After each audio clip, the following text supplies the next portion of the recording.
Сен акция сатып алғың келеді, бірақ қандай акция сатып аларыңды білмейсің, себебі қор нарықтан сенің білімің жоқ. Дәл қазір саған бірден бір акцияны емес, 200 компанияның акциясын бірден, 500 компанияның акциясын бірден, 30-40 компанияның акциясын бірден сатып алуға болады десем сенесің ба? Мен Олжан Маратқызы, Қазақстанда ең алғашқы халал трейдинг эксперті. Дәл қазіргі уақытта саған осындай бірден 30-40 компания, не болмаса 200-500 компанияның қорларына қалай инвестиция жасауға болады, сонымен бөлісетін боламын. Әрине, біз қор нарықта бір компаниялар жекеше түрде алатын болсақ, сол компаниялардың жеке бір несіне акциясына иелік ететін боламыз, яғни құнды қағазына. Егер де біз бірнеше компанияның басын біріктіріп, солардың бірнеше аздаған бөлшектеріне иелік ететін болсақ, оны біз не істейміз? Қор дейміз, яғни бір активке емес, бірнеше активке иелену арқылы сіз не істейсіз? Сол компаниялардың аздаған бөлшектеріне инвестиция жасай аласыз. Бұны ETF деп атайды. Жалпы Америка қор нарығында өте көптеген бірнеше ETF-тар бар. Америка қор нарығында Американың нарығының термометрінің көрсеткіші, яғни 500 ірі алпауыт компанияның басы біріккен S&P 500 индексі бар. Сол S&P 500 индексіне байланған бізде SPY-дың несі бар? ETF-і бар. Яғни сіз SPY-дың ETF-ін алатын болсаңыз, 500 ірі алпауыт компанияға не істейсіз? Аздаған бөлшектерінен бірден иелік ететін боласыз. Бұл былайша айтқан кезде ETF-тармен сауда-саттық жасау, орта мерзімді және ұзақ мерзімді инвестиция жасау, былайша айтқан кезде қауіпсіз түрі болып табылады, себебі олар тұрақты түрде бір қалыпта қозғалыс жасауға тырысады. Өйткені ол ETF-тардың құрамында, жаңағы айтқандай, S&P 500-дің құрамында бір компания емес, 500 алпауыт ірі компания бар. Яғни 50 компания құлап жатса, қалған 450 компания өсіп жататын болса, сіздің былайша айтқанда ETF-іңіз өз бағасын тұрақты ұстайды және де керісінше өсіп жоғарғы бағаларға бара жатқан болуы мүмкін. Бұл Америка қор нарығындағы 500 ірі алпауыт компанияның басын біріктіретін S&P 500 индексінің, яғни соған байлаған ETF-і.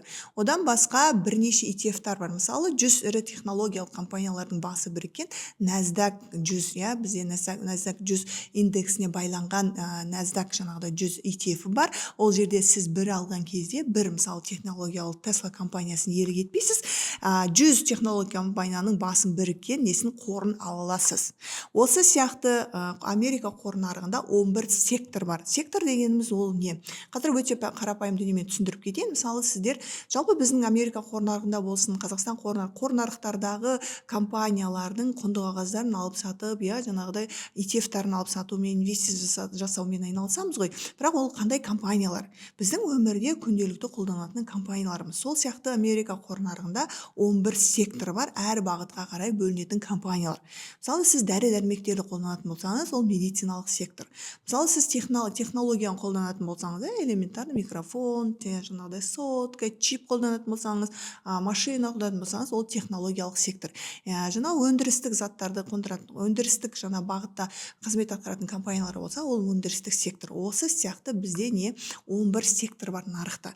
Сол 11 сектордың құрамына кіретін әрбір сектордың жеке ETF-тарына да не істеуге болады? Иелік етуге болады. Сіз мысалы медициналық жаңағыдай сектордың ETF-ін алатын болсаңыз, сол ETF-тің құрамында кілең жаңағыдай медициналық бағытта, дәрі-дәрмек болсын, адамдарға қызмет жасау, адамдарды емдеу, басқа да жаңағыдай сол медицина бағытында қызмет атқаратын компанияның барлығын басын біріккен несесіз бір ETF-қа иелік ете аласыз.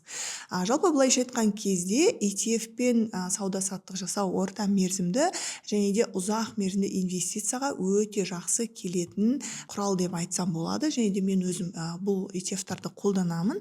Сложный проценті осы YouTube арнамда қарап көрсеңіздер болады. Күрделі пайыз арқылы ұзақ мерзімге өзіңізге, балаларыңызға ETF-тарды алу арқылы аз мөлшерде ақшамен тұрақты түрде 200 миллион, 100 миллион, 300 миллион жолдарын бөліскен болатымын. Сол видеоны да міндетті түрде мен каналыма тіркеліп көріп алыңыз. Осы күрделі пайыз жаңағыдай стратегиясына ETF-тар өте жақсы келеді.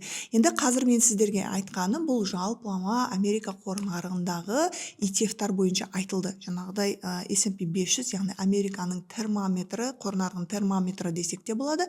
Ірі алпауыт компаниялардың несін, қорын иелік ету. аз мөлшерден. Екіншісі NASDAQ 100, 100 ірі технологиялық компаниялардың несін қорын иелік ету. Одан бөтке басқа бірнеше ETF-тар бар, бірнеше секторларға байланысты. Жаңа айтқандай 11 сектордың жеке мысалы сіз медициналық компанияларды жақсы көрсеңіз, медициналық сектордағы ETF-тарды алсаңыздар болады деген сияқты дүниелер.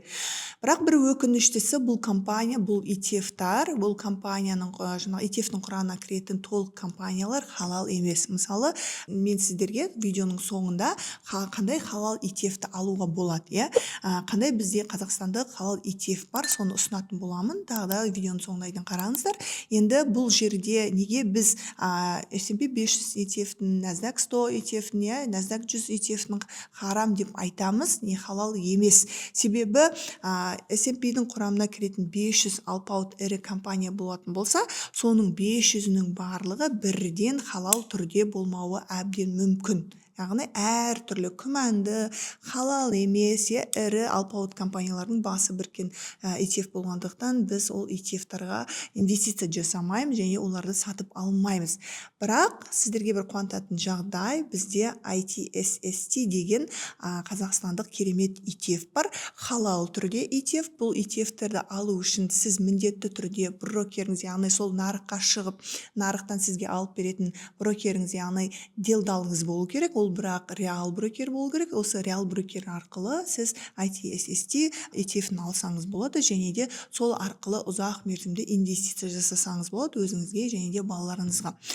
Дәл қазіргі уақытта бұл қазақстандық ETF орта есеппен 25 жылы жылдығына 25% өсім көрсетті. Әрине бұл орта есепті көрсеткіш, ETF-тардың жылдық пайызы 20-25% жаңағыдай нарықтың жағдайына байланысты өсім беріп отырады. Басында айтып кеткенімдей, не үшін ETF? Себебі ETF былайша айтқан кезде қауіпсіздеу және де сіздің портфеліңізді орта тұрақты бағада ұстап тұруға көмектеседі. Өйткені, мысалы, сіз Тесланың өзін ғана, Tesla компаниясын танисыздар, Apple компаниясы, iPhone қолдарыңызда, барлықтарыңызда бар құрал, мысалы, Google сіздер қолданасыздар күнделікті өмірде деген сияқты компанияларды жеке-жеке алатын болсаңыз, мысалы, например, Tesla өте волатильді компания. Сатып алдыңыз, ол бір жылдықта 30-40% өсуі мүмкін, не болмаса 30-40% құлауы мүмкін, өте тұрақсыз түрде не ары-бері қозғалыс жасауы мүмкін. Сол сияқты ірі алпауыт компаниялардың басын біріктіріп, былайша айтқан кезде бір корзинаға бірнеше жұмыртқаны жинап, сізге не істейді? ETF-тар осы бір жұмыртқалардың бірнеше бөліктеріне ортақ есепті иелік ету мүмкіндігін береді. Мен жаңағы бөліскен сіздерге Қазақстанда ITSST ETF-і орта есеппен 25 жылы 25% өсімге көрсетті деп айттым ғой. Оның құрамында, мысалы, S&P 500-де 500 ірі алпауыт компания болатын болса, оның құрамында ірі таңдаулы капитализациясы, яғни әлсіз емес 30 алпауыт компания біріккен. Тұрақты түрде өсім бере алатын, яғни 30 компанияның аздаған бөлшектеріне сіз иелік ете аласыз. Дәл қазіргі уақытта ол ETF-тің құны $11 мен $12 айырмашылығында сауда-саттыққа түсіп жатыр. Былайша айтқан кезде сіз инвестицияны өзіңізге, балаңызға $11-12 болатын болса, бір 8.000-10.000 теңге аралығында ай сайын тұрақты түрде жасай аласыз. Инвестиция жасау үшін қатты бай болудың маңызы мүлдем жоқ. Инвестиция жасау үшін алғашқы қадамдарды жасау керек. Ол сіздің алғашқы қадамыңыз, сіз брокерді таңдау керексіз. Реал брокер лицензиясы бар, тұрақты біздің Қазақстанда лицензиялары бар, қор нарыққа тікелей шығатын шынайы делдалдар қарасаңыздар болады. Сол ITST ETF-ін, алғашқы ETF-ін сіз жаңағыда жылдық жоспар құрып, менің каналыма тіркеліп, міндетті түрде күрделі пайыз жаңағыдай несін стратегиясын қалай жасаймын, соны міндетті түрде қарап алыңыз. Соған қараған кезде өзіңізге, балаңызға 10 жылдыққа, 20 жылдыққа, 5 жылдыққа жоспар қою арқылы осы халал ETF-тарды алу арқылы инвестиция жасай аласыз.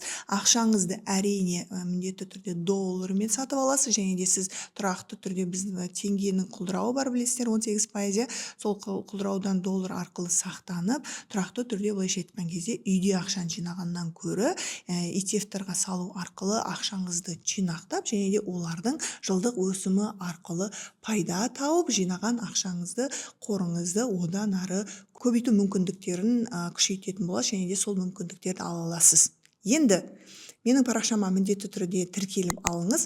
Бұдан бөлек те бірнеше сіздің инвестиция жасауға, жалпы биржаға деген қызығушылығыңыз болып жүрсе, биржадағы халал харамдан жатқыңыз келсе, одан бөлек қалай акциялар талдау керек, несі халал, несі харам, қандай жолдары бар деген толық биржа туралы және де халал харам жолдарын ажырату жолдарының барлығын менің каналымнан көре аласыз. Міндетті түрде тіркеліп алыңыз.